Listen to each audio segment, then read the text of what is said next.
नमस्कार, मैं हूं मनोज बनू। एक बड़ी खबर आपके लिए। इस साल 14 मार्च को आपका भविष्य बदलने वाला है।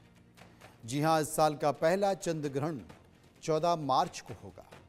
दुनिया भर के खगोल वैज्ञानिकों और ज्योतिषाचार्यों की इस ग्रहण पर नजर बनी हुई है। एक तरफ दुनिया भर के तमाम वैज्ञानिक इस अद्भुत खगोलीय घटना का इंतजार कर रहे हैं, तो दूसरी तरफ सनातन धर्म में चंद्र ग्रहण को विशेष दर्जा दिया गया है। इस खगोलीय घटना जो कि पूर्णिमा तिथि पर होती है, सनातन शास्त्रों में चंद्र ग्रहण के नियमों के बारे में भी बताया गया है। तो इस खास कार्यक्रम में विज्ञान और ज्योतिष की बात होगी। चंद्र ग्रहण का आपके ग्रहों और नक्षत्रों पर कैसा असर पड़ेगा, ये भी आपको बताएंगे। लेकिन उसके पहले इसे समझने के लिए आपको ये रिपोर्ट देखनी है।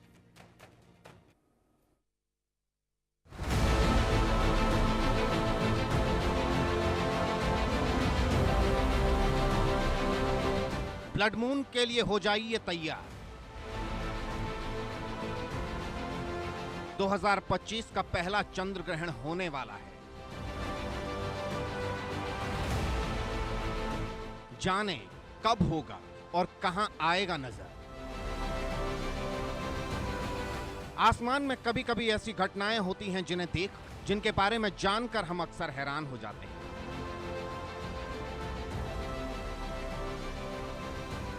अब सुदूर अंतरिक्ष में एक बार फिर से एक अद्भुत खगोलीय घटना होने वाली है। ऐसी घटना जिसके लिए कहा जाता है इसका संबंध विज्ञान से भी है और ज्योतिष से भी।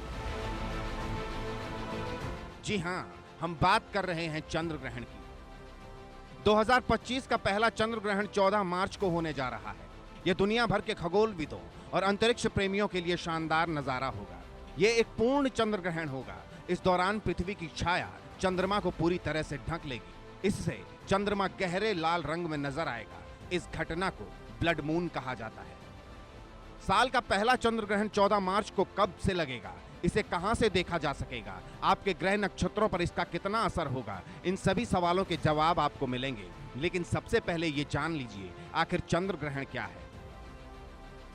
चंद्र ग्रहण एक खगोलीय घटना है। इस दौरान सूर्य, पृथ्वी और चंद्रमा एक सीध में आते हैं।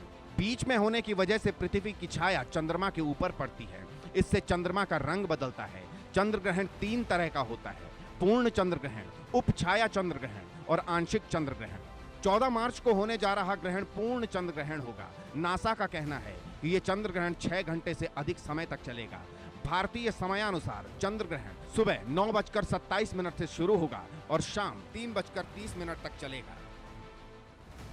इस बीच भारत में रहने वाले अंतरिक्ष प्रेमियों के लिए निराश करने वाली खबर है।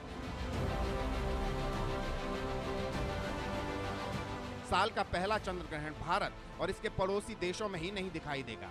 ऐसा इसलिए हो रहा है क्योंकि जब चंद्र ग्रहण हो रहा होगा उस समय भारत में दिन होगा। ऐसे में चंद्र ग्रहण को देखना संभव नहीं होगा।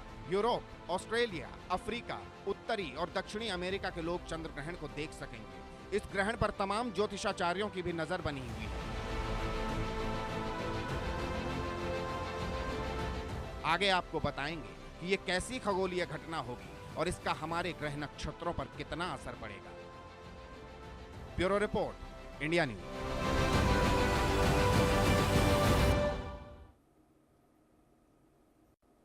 तो ये तो साफ हो चुका है कि ये चंद्रग्रहण भारत में दिखाई नहीं देगा, लेकिन क्या इसका असर होगा? असल में 14 मार्च का जो चांद है वो आपका भविष्य बदल सकता है। ग्राफिक के जरिए कुछ चीजें समझाता हूं। चंद्र ग्रहण के बारे में समझिए, क्योंकि चंद्र ग्रहण एक खगोलीय घटना है और ये खगोलीय घटना बहुत कुछ बताती है। जैसे सूर्य, पृथ्वी और चंद्रमा जब एक सीध में आते हैं, तो फिर चंद्र ग्रहण पड़ता है।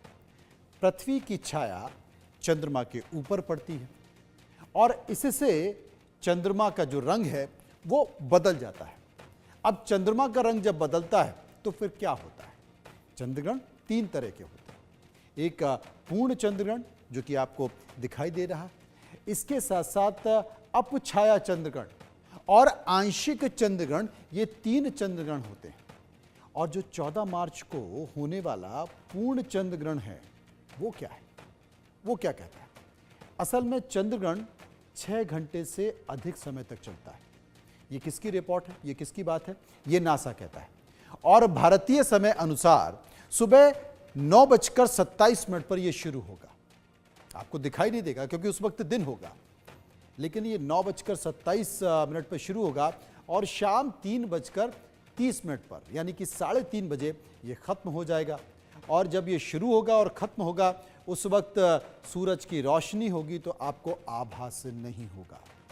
लेकिन सबके जहन में एक सवाल है कि भले ही सूरज की रोशनी हो और दिन का माहौल हो लेकिन चंद्र ग्रहण नहीं दिखे, लेकिन इसका असर वही होगा। आचार्य जीतू सिंह ज्योतिषाचार्य VN झा वरिष्ठ वैज्ञानिक हमारे साथ मौजूद हैं। सबसे पहले झा साहब के पास चलता हूं क्योंकि तकनीकी मामलों को समझते हैं।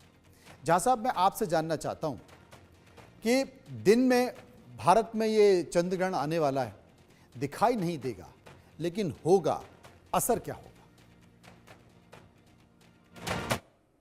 जो दिखाई नहीं देगा उसके लिए तो आप कुछ नहीं कर सकते हैं, क्योंकि उस समय में भारत में दिन का समय है और आप जानते हैं कि पूर्णिमासी में दिन के समय में तो आपको चंद्रमा दिखेगा नहीं। तो ये अलग बात होगी। दूसरी चीज़ भी मैं जरा क्लियर कर दूं कि हम लोगों के लिए ये 2025 का पहला चंद्रग्रहण है, लेकिन खगोल विज्ञान में 2025 की कोई गिनती नहीं है, ये अनादिकाल से चली आ रही है। और इस तरह के सूर्य ग्रहण चंद्र ग्रहण जो हैं वो आते रहते हैं। तो उस पे मत जाइए कि साल का ये पहला चंद्र ग्रहण है। ये हमारे लिए हो सकता है कि नया साल हो। जो हमारी पुरानी पद्धति थी जिसमें कि हमारा एंशियंट इंडियन जो साइंस डेवलप हुआ था, जिसमें कि ये खगोल शास्त्र तो है ही, प्राकृतिक अध्ययन था, आध्यात्म है, नैतिक मूल्य थे, मानव दर्शन थे, इन सब चीज़ों की तो आज कहीं गिनती ही नहीं होती है। मैं गिनती कर रहा हूँ तो मुझे लोग कहते होंगे कि देखो ये MBBS, MD, MS इतने सारे डिग्री लेके ये क्या बात कर रहा है। लेकिन इसको हम झुठला नहीं सकते हैं कि विश्व में एक ऐसा भी शास्त्र है जो वेस्टर्न एजुकेशन है उससे परे है। और उसी में जब खगोल विज्ञान की हम लोग बात करते हैं तो आप जानते हैं, भली भांति जानते हैं कि हमारे एंशियंट टाइम में बड़े मतलब धाकड़ खगोल शास्त्री रहे हैं, जिन्होंने अपने उंगली पे इन सारे चीज़ों का गणन गिनती की थी, गणित उनका निकाला था, जो कि आज के दिन में कंप्यूटर से मुश्किल होती है। और आप अगर ये देख लीजिए तो आध्यात्म भारत में जितनी एडवांस थी उन दिनों में ये कहीं पे नहीं थी। प्राकृतिक जो विज्ञान है वो जितना भारत में था प्रचलित वो कहीं नहीं था। नैतिक मूल्य जितना भारत में था वो कहीं नहीं था। मानव दर्शन ये यहाँ पे जितना था वो कहीं नहीं था। तो ये सब चीज़ें रही हैं। लेकिन मैं अब सीधा आया हूँ कि मैं वैज्ञानिक हूँ। आपने मुझसे चंद्र ग्रहण के बारे में सवाल पूछा तो मैं बता दूँ, 1 मिनट में और लूँगा, मैं ज़्यादा समय नहीं लूँगा। देखिए धरती है, अब ये मान लीजिए जहाँ से रोशनी आ रही है इसके ऊपर में तो सूर्य से आ रही है। तो अगर ये जो चंद्रमा है, चंद्रमा अगर आपको दिख रहा है, अगर आपको हाँ, थोड़ा ज्यादा ऊपर कर दिया था आपने, अब ठीक है। हाँ, अब ठीक है, चंद्रमा में सूरज की रोशनी पड़ रही है, मतलब ये पूर्णिमासी का समय है। तो पूर्णिमासी में आपको चंद्रमा यहाँ पे दिखेगा। लेकिन अगर धरती किसी न किसी कारण से इसके ऊपर में छाया पड़ गया तो फिर वो चंद्रमा जो है आपको दिखेगा नहीं। हल्का सा इसलिए दिखता है कि वो छाया उपछाया की जो कॉन्सेप्ट होती है वो कॉन्सेप्ट यहाँ पे लागू हो जाती है। लेकिन चंद्रमा की आपको जो पूरी की पूरी शेप है वो नहीं दिखेगी। अब दूसरी चीज होती है कि इसको नहीं दिखने से, सिर्फ अगर चंद्रमा की जो किरण आ रही है अगर ये नहीं दिखे तो कौन सी बड़ी बात हो गई? नहीं, बहुत बड़ी बात है। देखिए हम लोग प्रकृति में यकीन रखते हैं। हम जानते हैं कि जो चंद्रमा की जो प्रकाश होती है हमारे यहाँ पे जो आती है वो कितनी शीतलदायक है, मतलब आपको कितनी शांति देती है। आपको बहुत सारी चीज़ें वो चंद्रमा के प्रकाश में मिलता है जो कि आपको कहीं और नहीं मिलेगा। तो चंद्रमा के प्रकाश में कुछ गुण है। दूसरा, जब ये चंद्रमा का प्रकाश जब पूर्णिमा के दिनों में जो शुक्ल पक्ष है उन दिनों में जब आपको नहीं आती है तो पूरे ब्रह्मांड का कुछ ऐसा एरिया जरूर होगा जहाँ पे कि ये प्रकाश नहीं पहुँच रही हैं। आप जानते हैं जहाँ पे प्रकाश नहीं होता वहाँ अंधेरा होगा। अंधेरा में जो जितने भी जो असुरी प्रवृत्तियां हैं, चाहे आप राहु को ले लीजिए, केतु को ले लीजिए, हमें थोड़ी सी ग्लानि हो रही है कि हमारे जो खगोल शास्त्री हैं या हमारे जो आज के दिन में जो जितने इंस्टीट्यूशंस हैं, ये इस पे पूरा साइंटिफिक जो एक अप्रोच होना चाहिए वो एक्सपेरिमेंट का रिसर्च कर रहे हैं, रिसर्च रिपोर्ट का, भी वो कर रहे नहीं हैं, और कर रहे आपने हैं। बताया कि वो ज़रूरी है। अब हमारे साथ आचार्य जीतू सिंह हैं, ज्योतिषाचार्य हैं। ज्योतिषाचार्य जी, जीतू जी, बहुत सारे इशारे यहाँ पर जैन साहब ने, झा साहब ने किए हैं, लेकिन मैं आपसे जानना चाहता हूँ कि अगर चंद्र ग्रहण पड़ रहा है, ये दिन में पड़ रहा है, दिखाई नहीं देगा, लेकिन क्या असर उतना ही करेगा राशियों पर? क्या इसकी दशा महादशा क्या कहेगी और क्या फर्क पड़ेगा? सबसे पहले तो बहुत बहुत धन्यवाद। जी। बहुत अच्छा लगा हमें कि ये जानकारी हम साझा कर पाएंगे और बहुत एडवांस में हम ये जानकारी सब तक पहुंचाने का प्रयास करेंगे।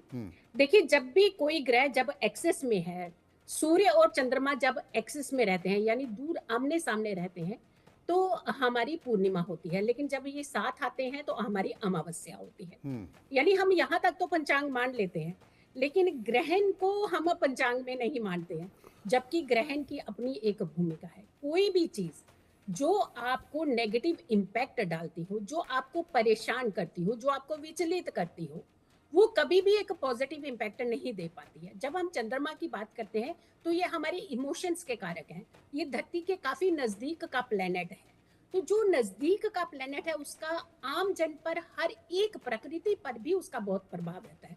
जैसे अभी सर ने कहा कि हाँ, डेफिनेटली क्या होता है कि ये जो मेलेफिक और पॉजिटिव प्रभाव जो होते हैं, ये इनके होते हैं, डेफिनेटली होते हैं। राहु है, केतु है, इनका किस तरीके का ग्रास होता है वो एक अलग एक टेक्निक है। बट हाँ, चंद्रमा का प्रभाव एक व्यक्ति गण पर बहुत ज्यादा रहता है, उसके इमोशन पर ज्यादा रहता है, और जब वो पीड़ित होता है तो ये अवस्था उसकी काफी ज्यादा डिस्टर्ब हो जाती है।